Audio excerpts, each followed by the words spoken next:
The continuous miner is always on the job. This machine constantly bores into deposits of coal, salt, or potash to break them into little pieces.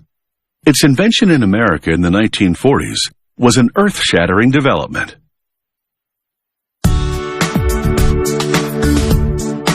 The continuous miner is a force to be reckoned with underground. A spinning drum spiked with tungsten carbide teeth. It tears into the rock face and spits the pieces out onto a conveyor. The continuous miner can remove 24 tons of minerals per minute. That's more than a human miner can dig in an entire day.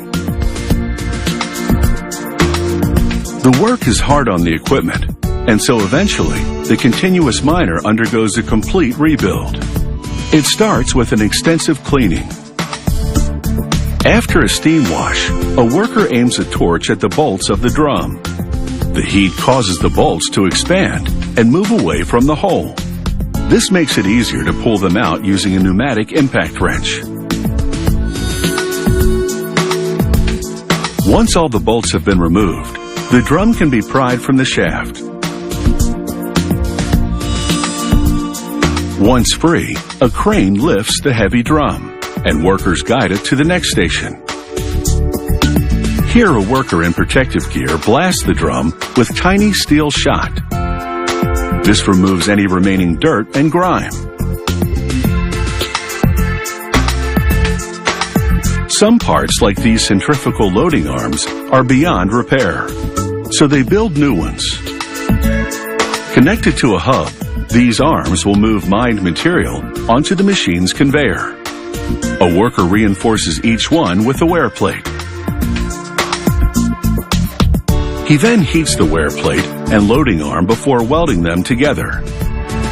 Preheating reduces the possibility of the weld cracking.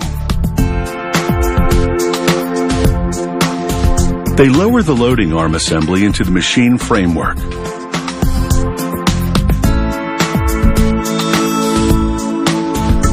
Then a computerized cutter carves a sheet of steel to make new access panels for the continuous miner.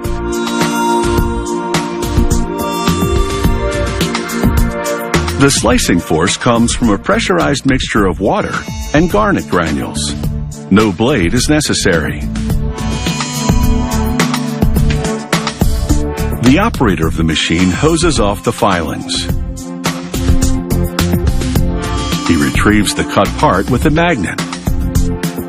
Over to the conveyor part of the continuous miner now. They had built up the hole for the pivot pin because it had stretched from wear. A tool mills the built-up hole to return it to the correct diameter.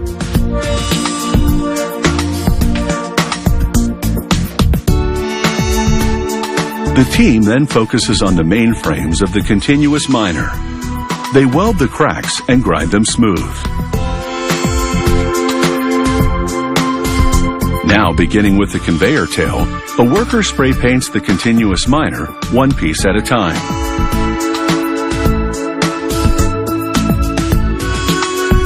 Another member of the team inserts new plugs into an electrical control box.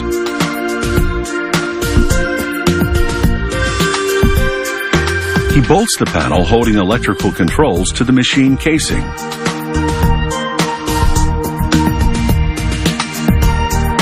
He then installs heavy doors that swing open so the electrical can be easily accessed.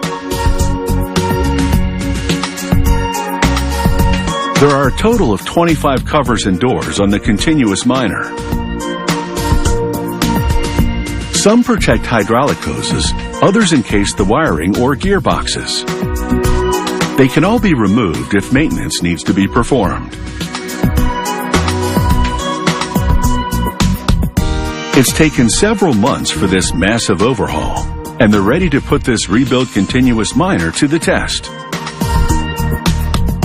Using the machine's remote control, a technician checks the function of every component. With his approval, the continuous miner goes back underground to pick up where it left off.